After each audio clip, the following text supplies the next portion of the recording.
Hare Krishna.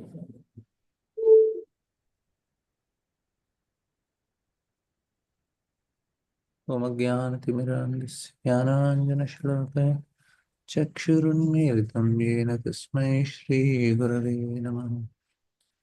Namo Vishnupadaya Krishnapristhaya Bhutale Srimate Bhaktivedanta Swami Namaste Saraswate Devi Gauravani Vicharine Nirvisesha Shunyavadi Paschatya Deshatharini Jai Sri Krishna Chaitanya Prabhu Nityananda Shri Advaita Gadadhara Srivasadi Gaura Govinda Hare Krishna Krishna Krishna Hare Hare Hare Rama Rama Hare Krishna.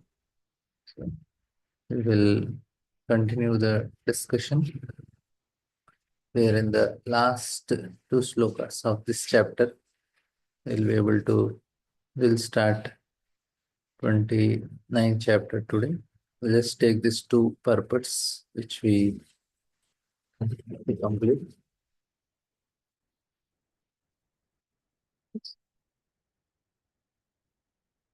Here, Lord Kapila is trying to explain how the yogi or realization he gets. And everything is guided in the scriptures. It is not whimsically somebody is doing.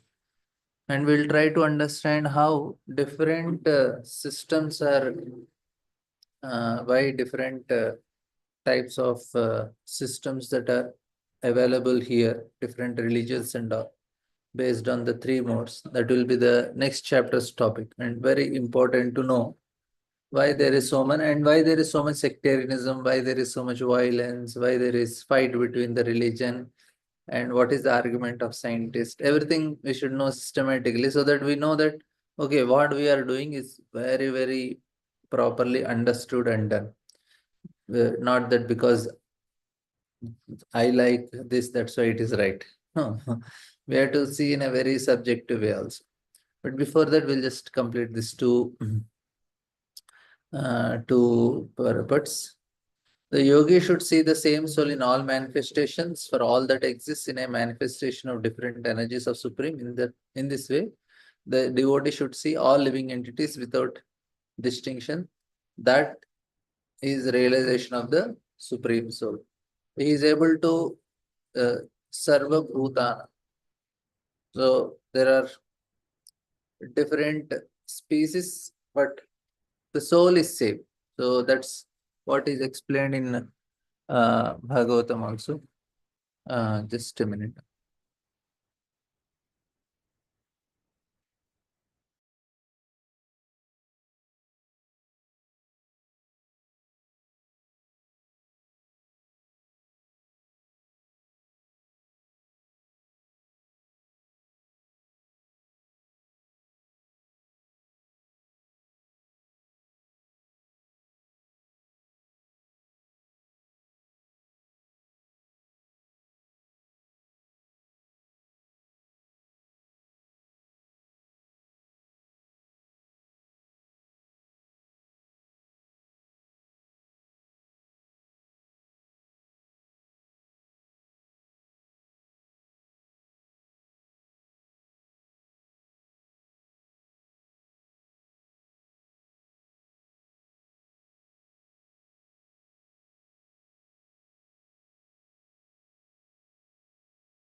So I'm sorry. So this is actually very important, that how we see all living entities equal.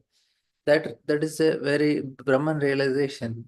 Devotee should also get. Yogis are also getting, and we have so much discrimination.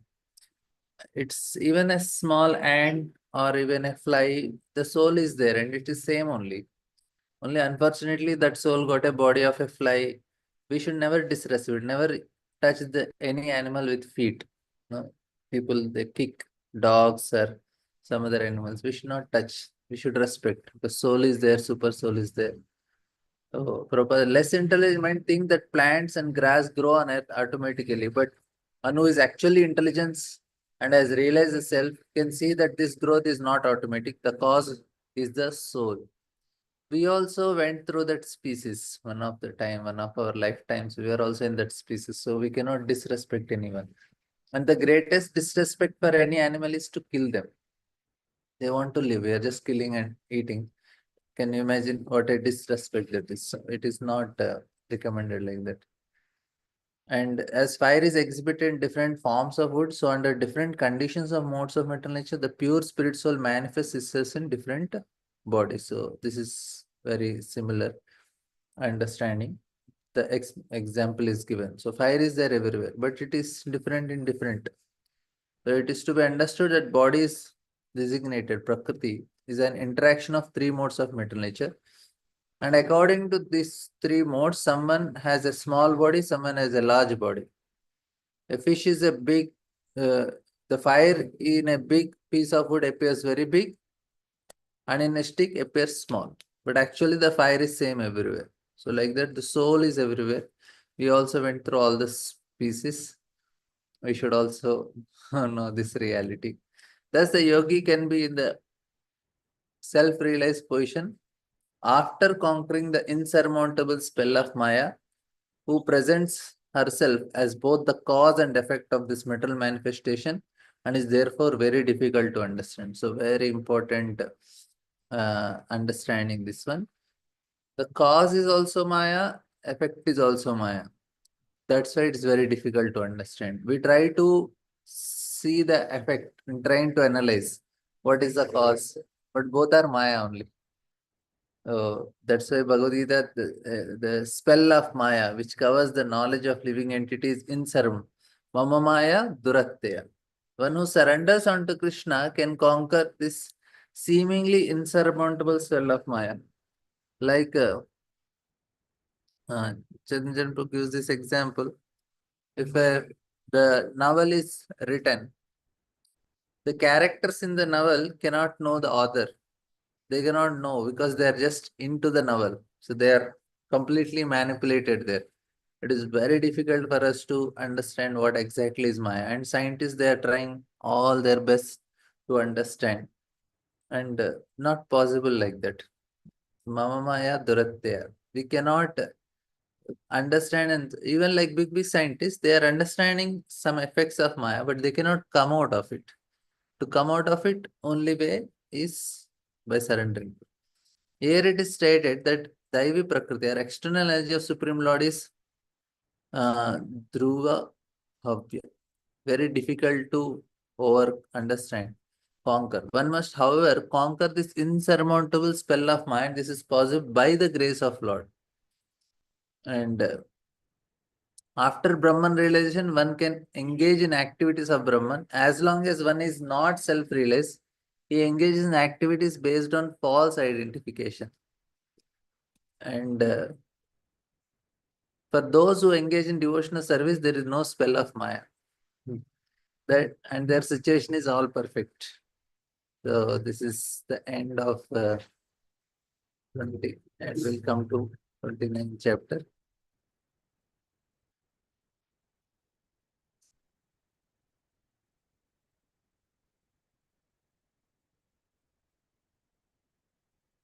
Yeah, from here things are different. Now Devati is asking, my dear Lord, you have already very scientifically described the symptoms of total metal nature and the characteristics of spirit according to the Sankhya system of philosophy. Now I shall request you to explain the path of devotional service, which is ultimate end of all philosophical systems. So I wanted to share some important things here about why there are different religious sects, why there is, and how to understand. So why there are various world views.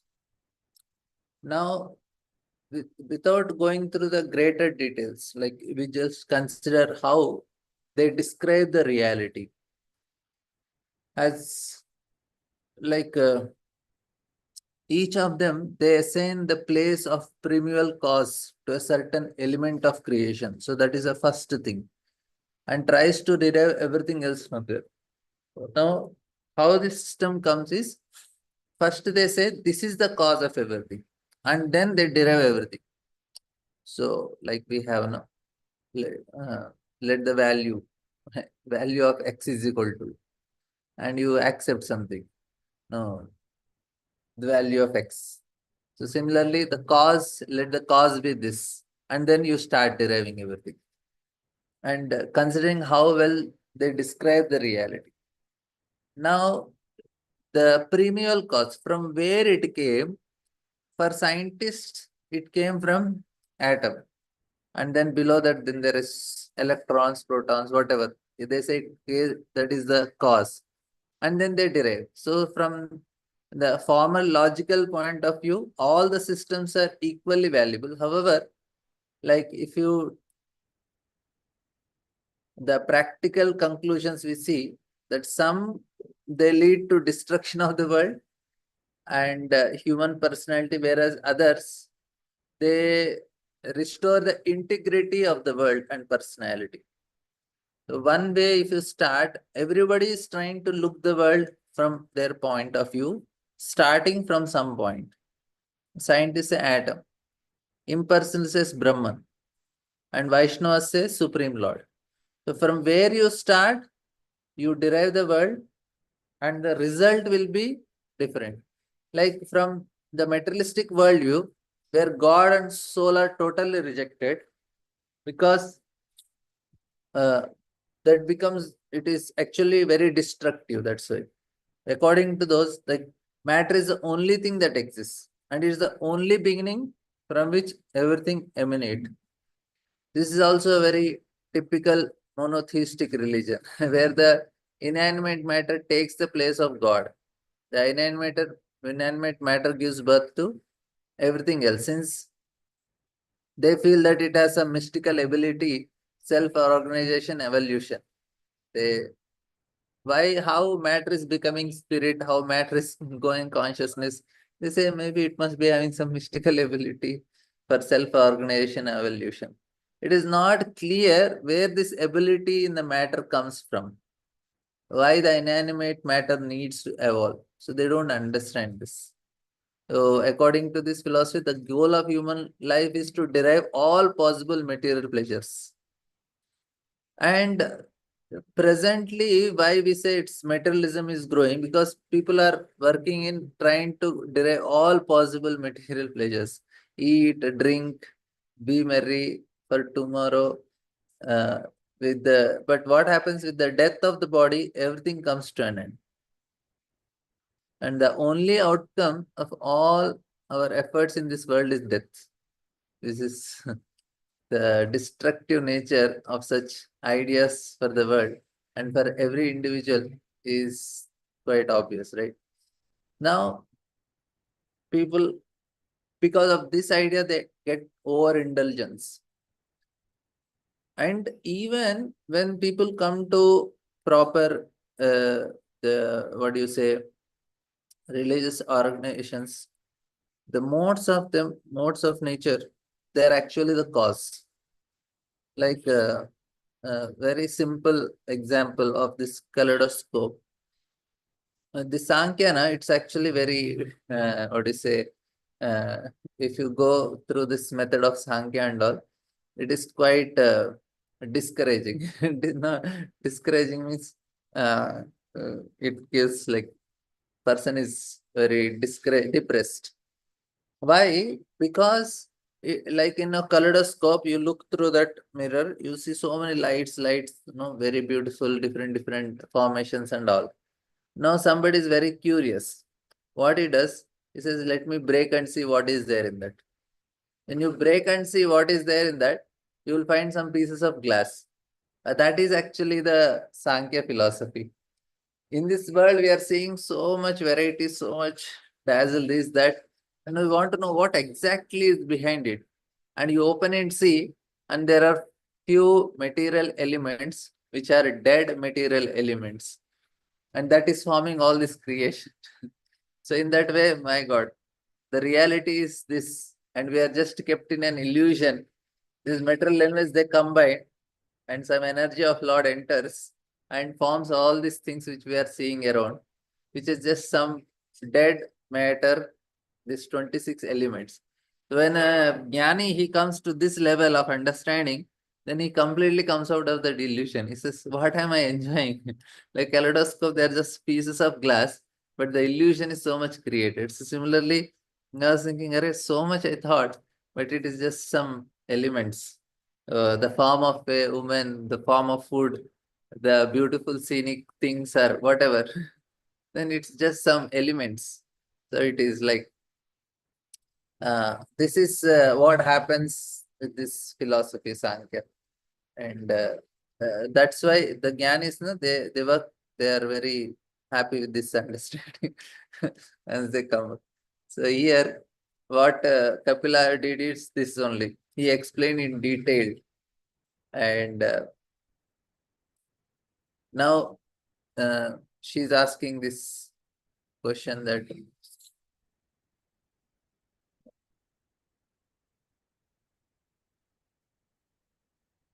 so these two questions. So she want to, the Sankhya is actually, what is that?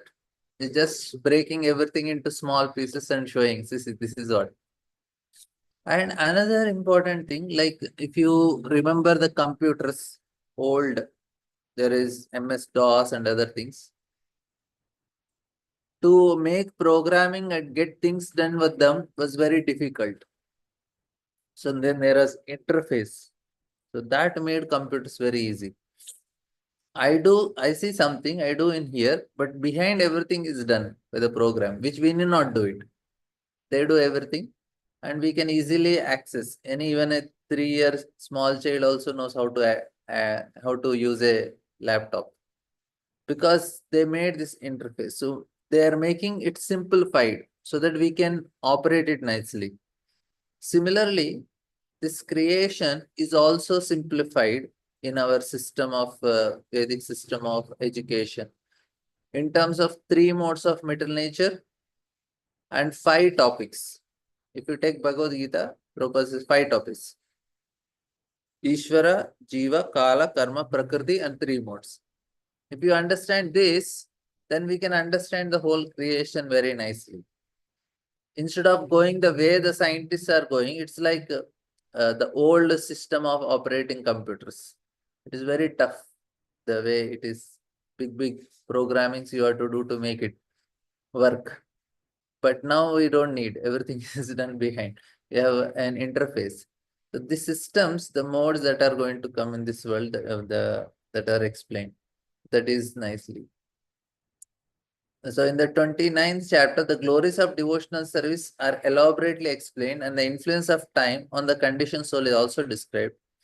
The purpose of elaborately describing the influence of time is to detach the conditioned souls from his activities, which are considered to be simply a waste of time.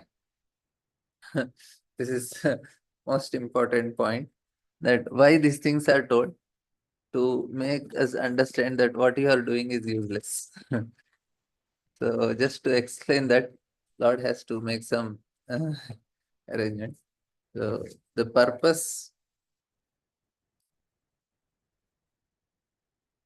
of elaborately describing the influence of time is to detach the conditioned source from its material activities, which are considered simply waste of time. That means whatever time we have spent all these years without Krishna consciousness is waste of time. But we may say, I have achieved this, I have achieved that. Yeah, waste of time. I became a big officer, I did a big manager, I have made 2 houses, I got married, I have 2 children. Yeah, waste of time. Because it's all material activities.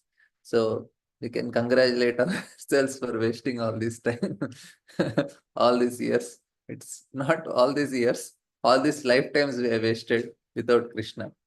So, and people say, Prabhuji, they they are very proud of their achievements. But according to this statement, it is all waste of time only. They just wasted. Arey, he became a big minister. He's a prime minister. Yes, waste of time. Yeah, he's doing so much for society, but still it is material. So it is also waste of time. He's doing so much for protection of animals, so much protection. He has built so many welfare welfare schemes and this, that. And but as a soul, even the prime minister of a country who is doing so much welfare for all living entities and everybody, as a soul, he wasted his life. Right? Because he's not spiritually engaged. He's doing materialistic, material activities. The material nature, the spirit, and the supreme are analytically studied. And this chapter, the principle of bhakti yoga or devotional service, the execution of activities in eternal relationship with living entity and personality Godhead are explained. Very clear. Chaitanya Mahaprabhu didn't want to meet King Prataprudra. Why? King Prataprudra was very religious person. But Chaitanya Mahaprabhu said, no, no, no, no. He is a materialistic. I don't want to meet him. That is the point. Because they don't work on elevation of the spirit soul. They are just doing on dharma platform, which is not our duty. Chaitanya Mahaprabhu did not want to meet him. He said, no, no, no, Vishaya. He was so upset when devotee said, go and meet. And no King Prataprudra want to meet. He said, if you ask me, then I am going to Alal. I'm not going to stay here anymore. You are trying to make me do all these things. So the point is what? The point is that it's all waste of time. We should not get we should not get impressed by any of this material achievement. It is not actually correct. For devotees, we are not impressed. If somebody says, Proji, I chanted 64 rounds today, we are impressed. I read Bhagavatam for 5 hours, we are impressed. I did Govardhan Parikrama, chanted at Govind Kund for 5 hours. We want to offer obeisances to him. He is millions and millions, unlimited times more valuable, the time which he has spent, than all the time of all the people together in metal activities. It is because what happens anyway, this metal world is going to get destroyed. So no matter what a person does not make any difference. Bhakti Yoga, devotional service is the basic principle of system of philosophy. All philosophy which does not aim for devotional service to Lord is considered merely mental speculation. But of course, Bhakti Yoga with no philosophical basis is more or less sentiment. And this is very important. We need to have very clearly philosophical basis. There are two classes of men. Some consider themselves intellectually advanced and some speculate and meditate.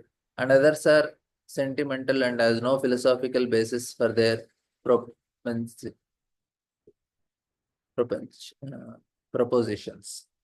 Neither of these can achieve the highest goal of life. So three categories Prabhupada is mentioning here. Actually, he wrote two, but he explains three. One is some consider themselves intellectual. These are the first category people. Advanced. And simply speculate and meditate. Okay, this is their speculate and meditate is jnanis and yogis. So in that way, it is two categories. So speculators are jnanis. This is yogis.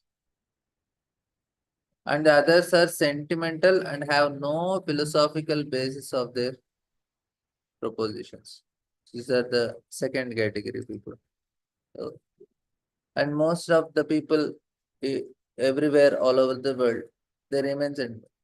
We should also, neither of these can achieve the highest goal of life, or if they do, it will take them many, many years. Vedic literature therefore suggests the three elements, mainly the Supreme Lord, living entity, eternal relationship, and the goal of life is to follow the principles of bhakti or devotional service and ultimately attain to the planet of Supreme Lord in full devotion and love as an eternal servitor of Lord. Sankhya philosophy is the analytical study of all existence. One has to understand everything by examining its nature and characteristics. This is called acquirement of knowledge. But one should not simply acquire knowledge without reaching the goal of life or the basic principles for acquiring knowledge of Bhakti Yoga. One should not simply acquire knowledge without reaching the goal of life. That is the basic principle acquiring knowledge, Bhakti Yoga. If we give up Bhakti Yoga and simply busy ourselves in analytical study of the nature or things as they are, then the result will be practically nil. No benefit. It is stated in Bhagavatam that such engagement is something like husking a paddy. There is no use beating the husk if the grain has already been removed. So this is Klishyantiye Kevala Bodha Labdaya. This is Brahma says. Klishyanti. Devati continued, my dear Lord, please also describe in detail both for me and for people in general the continual process of bhakti, birth and death. For by hearing of such calamities, we may become detached from the activities of this material world. The people little intelligent, they immediately understand. Yes, my time has come. I have to, after we come 40 and 50, 60, we should be very serious. Before that also, in this verse, the word Shashvat is very important.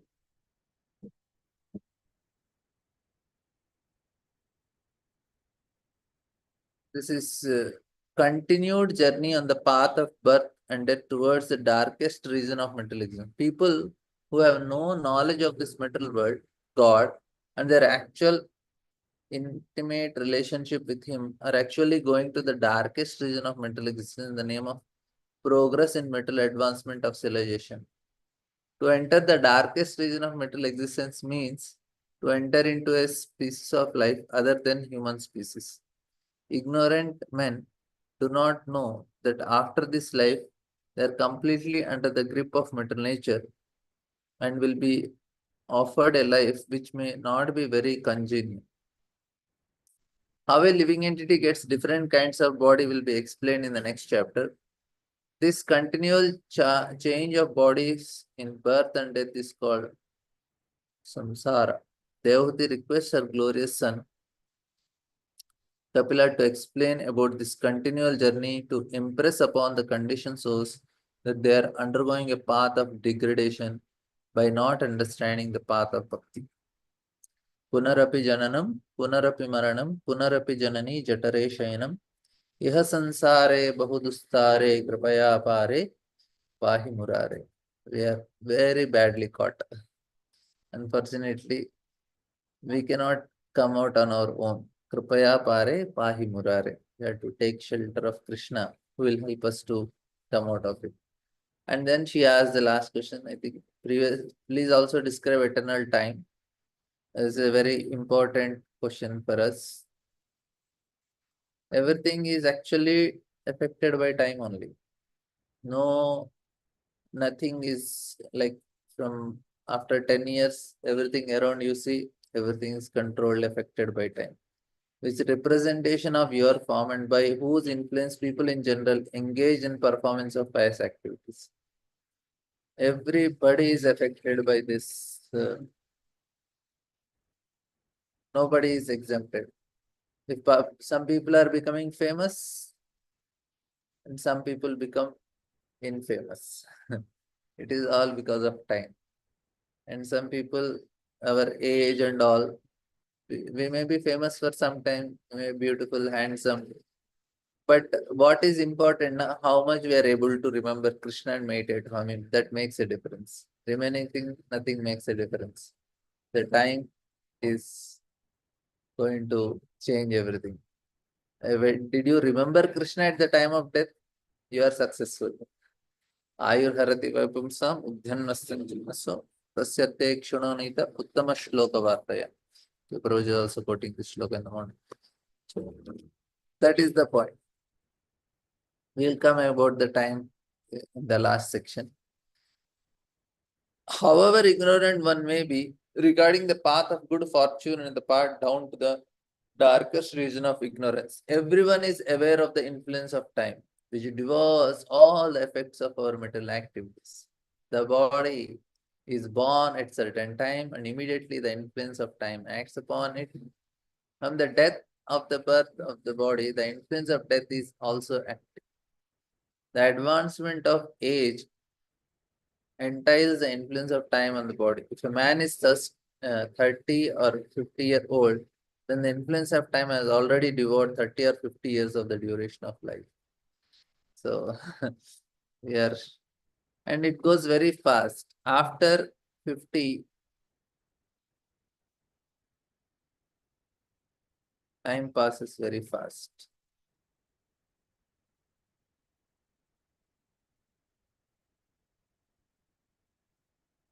And when we are small, it goes very slow.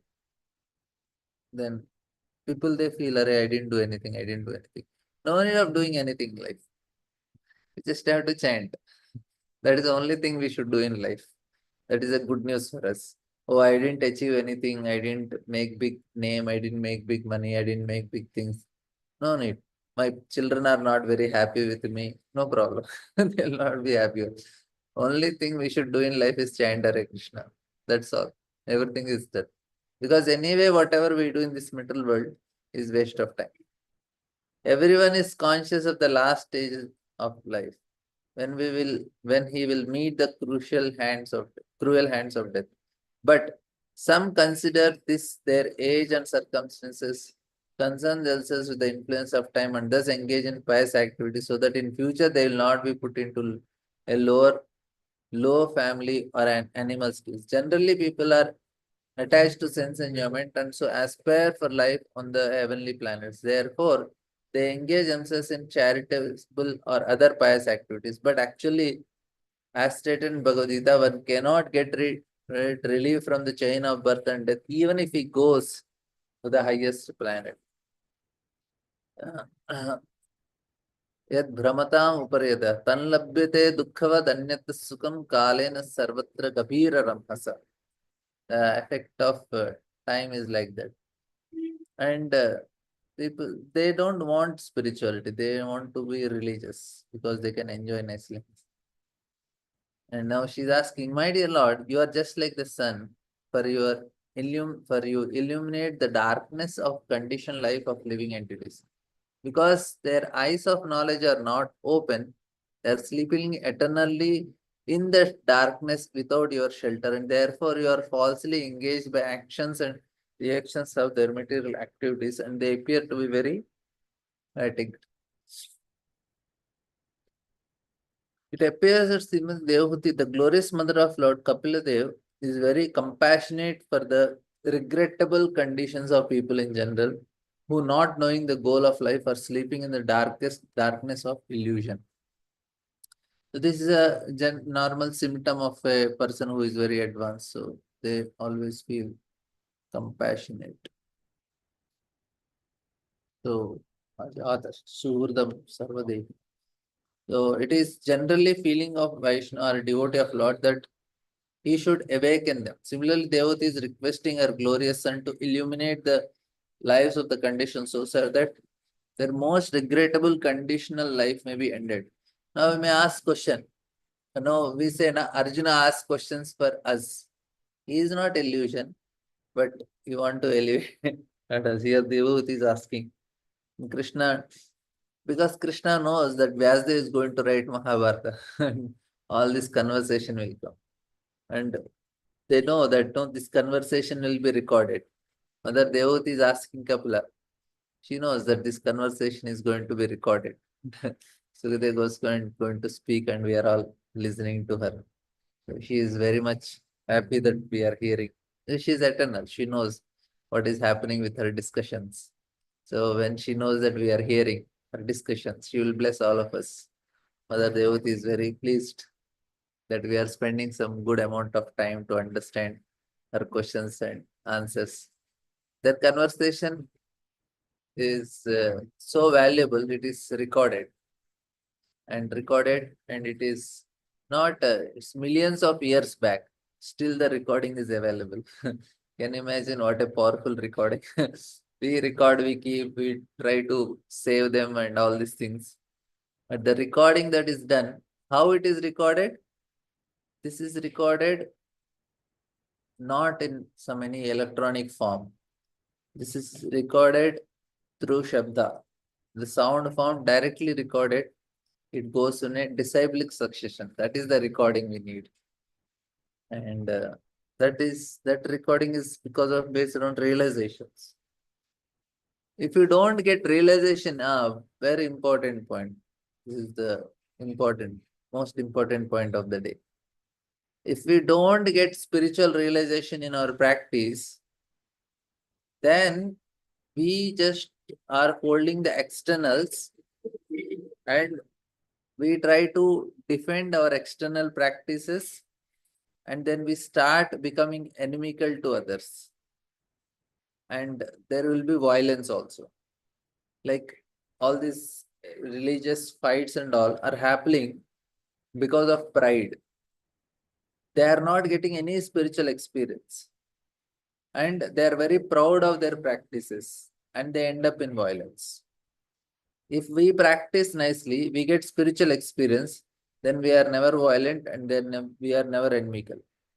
We understand the reality. If you don't get, then only this leads to all this sectarianism. And the absolute truth leads to sectarianism, Bhaktivinoda Thakur says. Because you say that they are not getting experience. But now what to do? They have to be proud. They say, my religion is great. Then you fight for it. Here, that is very regrettable for the conditions. So the Lord is described here as Yoga Bhaskar, the son of the system of all yoga. Devata has already requested glorious son to describe Bhakti Yoga, and the Lord has described Bhakti Yoga as the ultimate yoga system. Bhakti Yoga is the sun-like illumination for delivering the conditioned souls, whose general condition is described here. They have no eyes to see their own interests. They do not know that the goal of life is not to increase the material necessities of existence, because the body will not exist more than a few years. The living beings are eternal and they have their eternal need. If one engages only in caring for the necessities of body, not caring for the eternal necessities of life, then he is part of a civilization whose advancement puts the living entities in the darkest region of ignorance. Sleeping in the darkest niches, one does not get any refreshment, but rather gradually become fatigued. He invests many processes to adjust that fatigue conditions, but he fails and thus remain confused. Only path for mitigating this fatigue is the struggle for existence, is the path of devotional service, path of Krishna consciousness. Sri Maitreya said, O best among the Kurus, the great sage Kapila, moved with great compassion, pleased by the words of her glorious mother, spoke as follows. So now, after 5 shlokas are the questions of Devati. And Kapila was very satisfied with the request of his glorious mother, because he was thinking not only in terms of her personal salvation, but in terms of all the fallen conditioned souls. So that is the savings, the recording savings of Lord Kapila and Mother Devati's conversation. And another thing is, like, here we record, but the persons who are trying to save and all, they'll be very pleased. But here we get access. That means we are sitting in a Bhagavatam class of Lord Kapila, where Mother Devati is asking questions.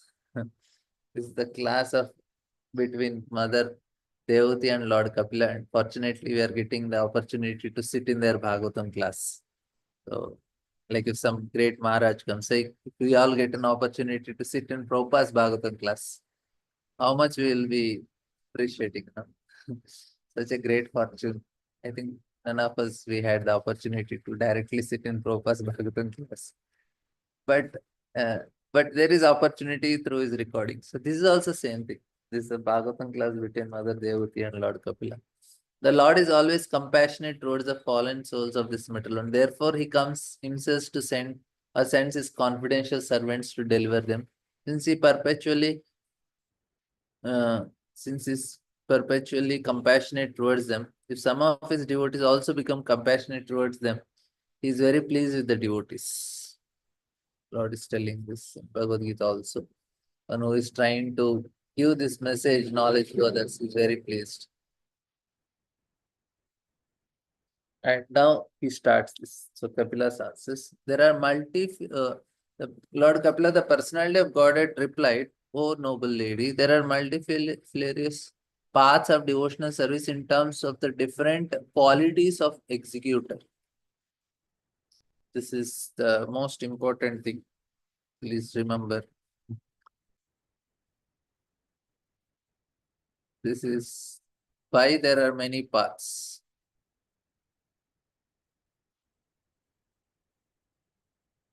So we always discuss. This is based on taste. Taste means what? Taste is based on modes. So this is actually what the qualities explain. Pure devotional service. Like I go to a shop, I purchase things according to my taste. The dress I wear is my taste of dress.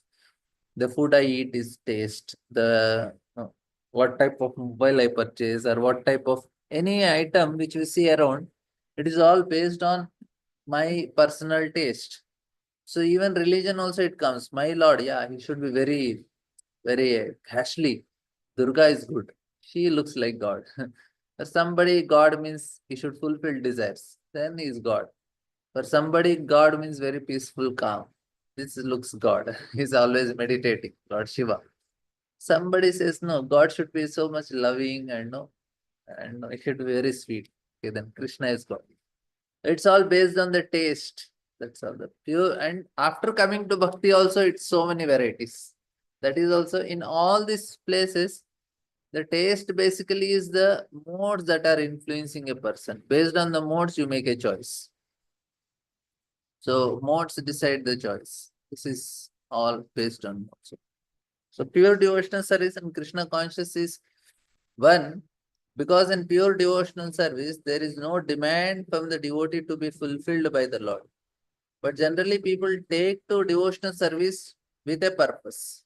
As stated in Bhagavad Gita, people who are not purified take to devotional service with four purposes.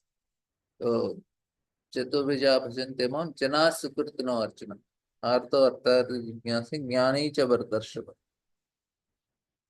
And this is very nicely described in Bhagavad Gita 7.16. Next, look, Prabhupada says that, Lord Kapila says, devotional service executed by a person who is envious, proud, violent, and angry, and who is a separatist is considered to be in mode of darkness. Now, how it happens is the person stops when it comes to different, why there are different sects, different religions. Because one thing I told, it's pride.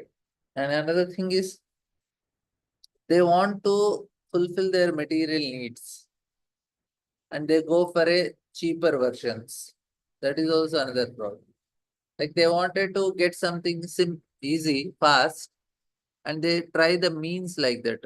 They say, okay, uh, instead of searching for the absolute truth, let me take help of these demigods. And even if demigods don't help, I'll go to these Babajis. They will help me fulfill my desires. And that is actually the reason why we get many paganism, they say, no? Abrahamic. Why this paganism is because many gods and all these things is because they want things very fast.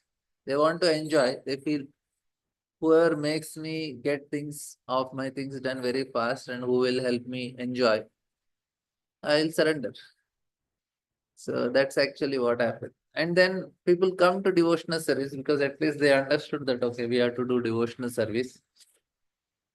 But they have this lower qualities. They are envious, they are proud, they are violent and angry and separatists. This is all because of mode of darkness.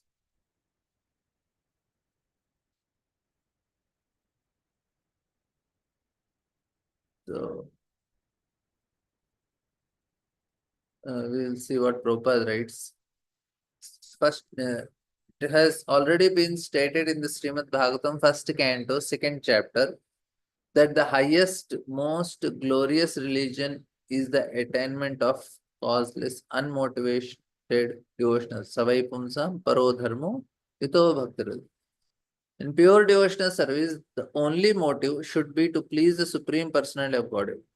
That is not actually a motive. That is the pure condition of the living entity. In the conditioned state, when one engages in devotional service, he should follow the instructions of the bona fide spiritual master in full surrender. The spiritual master is manifested representation of Supreme Lord because he receives and presents the instructions of Lord as they are by disciplic succession. It is described in Bhagavad Gita that the teachings therein should be received by disciplic succession, otherwise there is adulteration. To act under the direction of bona fide spiritual master with a motive to satisfy the Supreme Personality of Godhead is pure devotional service. But if one has a motive for personal sense gratification, his devotional service is manifested differently. So this is very important. Very simple. If I go to a person for my things, it is selfish. If I go to the person to benefit him, that is actually very important. Such a person must may be violent, proud, envious, and angry, but his interests are separate from the Lord's. One who approaches the Supreme Lord is rendered to render devotional service, but who is proud of his personality, envious of others, or vengeful in the mood of anger. He thinks that he is the best devotee. Devotional service executed in this way is not pure. It is mixed and is of the lowest grade. It is all tamasic.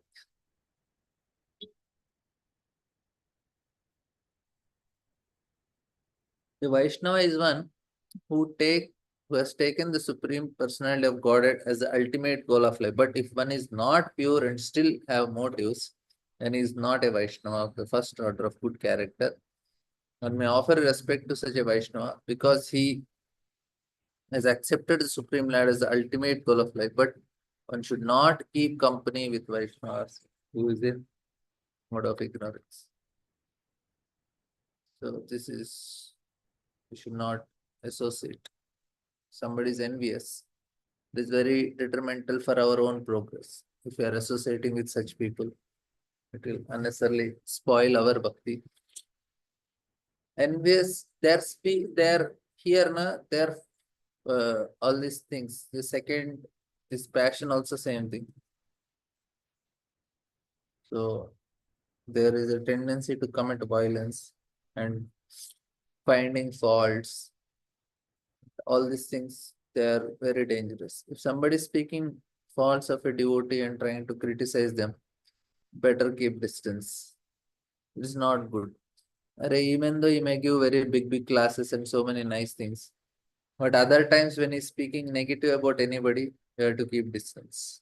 They are not safe for our progress. I should, in the name of protecting others, I want to protect you from this dangerous devotee. So I'll speak all negative about this dangerous devotee so that you will be protected from dangerous devotee. But more dangerous is you because you are speaking negative. So I want to keep distance from you also because you are speaking negative. So that is more dangerous. You should be careful in that way.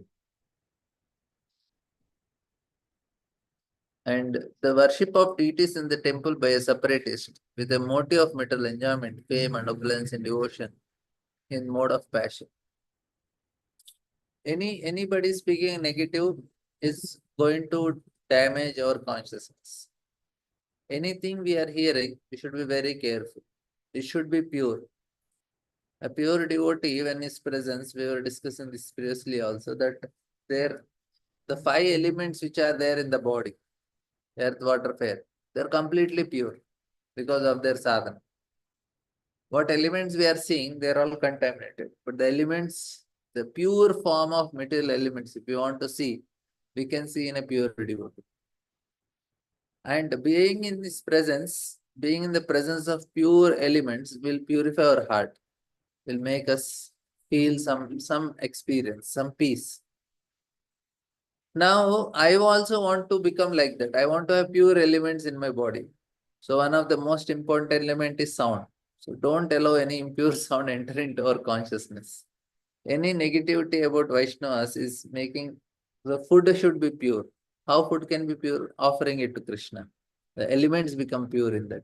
So I take pure. Whatever I see, the form of Lord should be pure. Whatever I hear, it should be pure. So that my body becomes pure. Any negative we are hearing Vaishnavas, not good. Even in the name of protecting others, also, if somebody is telling, don't hear. It is not correct. We should not criticize anyone. We will, in general, principles we can tell that this is wrong, this is wrong, this is right, this is right. But by taking name, we cannot tell. Of course, we take the names, like Prabhupada did not tell any of the names of its god brothers and told them how they are wrong. He only told that they did not follow the instructions of Bhaktisiddhanta Thakur. But never you'll see any lectures Prabhupada is naming anyone. And so many devotees did so many mistakes, and proper time also. His disciples did mistakes. And now to help other devotees not to do the same mistake, Prabhupada did not say anybody's name in that. Prabhupada never said this brahmachari did this grahastha did this sannyasi fell down. So I will protect you from not falling down. I will tell what all mistakes he did. This is bogus. This is not, that is their own propensity to find faults and then they justify it. No, I am telling because I wanted to protect. But this is not correct. That is envious nature. This word separatist must be understood carefully. The Sanskrit words in this connection are Vinnatrik, Pritak Bhava. The separatist is one who sees his interest as separate from that of the Supreme Lord. Mixed devotees are devotees in mode of passion and ignorance. Think that the interest of Supreme Lord is supplying the orders of the devotees. The interest of such devotees is to draw from the Lord as much as possible for their sense gratification. This is the separatist mentality. Actually, pure devotion is explained in the previous chapter. The mind of the Supreme Lord and the mind of devotee should be dovetailed. A devotee should not wish anything but to execute the devotion, execute the desire of the Supreme. That is oneness. And the devotee has an interest or will different from the interest of Supreme Lord. His mentality is that of a separatist. And we all have this separate. we desire something and Lord is desiring something. Of course, we are all doing pure devotion, that is there, but still we can understand this point that we have these tendencies because we are affected by mode of passion. When the so-called devotee desires material enjoyment without reference to the interest of Supreme Lord, or he wants to become famous or opulent by utilizing the mercy or grace of Supreme Lord, is in mode of passion. Even brahmacharis also want to become famous. They want to have followers in their YouTube. The tendency is what? This is because we are affected by mode of passion. Our Shraddha is pure, but our Swabhava is making us act in this way.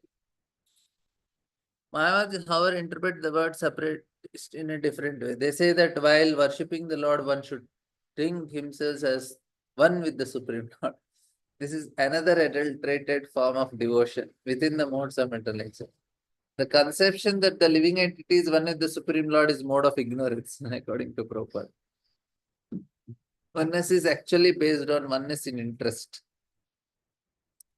And a pure devotee has no interest but to act on behalf of Supreme Lord. When one has even a tinge of personal interest, his devotion is mixed with three modes of material nature. And we will take. When a devotee worships the Supreme Lord person, this is Lord Kapila is telling, worship the Supreme Person. So he told about mode of ignorance, mode of passion. So in ignorance, person is violent, he is envious and all. In passion, he is having material desires. He want to have material things which are not directly connected to Lord. Lord is thinking something, he has some other desires. And the third is like when a devotee worships the Supreme Personality of Godhead and offers the results of his activities in order to free himself from the impurities of fruitive activities, devotional service in mode of goodness. So, for him, the purpose is to get rid of suffering. Then there are four varnas and ashramas, which represents duties to be performed. So, this varnashram duties in mode of goodness. So, they are done for the pleasure of the Lord. But if this offering process is in mode of goodness rather than in pure devotion, then the interest is different. So four varnas, four ashramas, uh, they act for some benefit in accordance with their personal interest. Therefore, the four varnas act for some benefits in according to the. Therefore, such activities are in mode of goodness. So, I even here also there is selfishness. The most important thing is even people who are giving offering to the Lord. So I worked and I offered my result to Lord, but it is selfishness. What is the selfishness? The motivation is to get rid of suffering. It is not a motivation to, okay, I want to please the Lord, but ultimately I want to get rid of my suffering. I want to get liberated. But in transcendental devotional service, even if I get pleasure or not, even if I relieved from suffering or not, does not matter. Lord should be happy. There is no selfishness in it. What is in it for me? That is not there. But in this case, it is definitely there.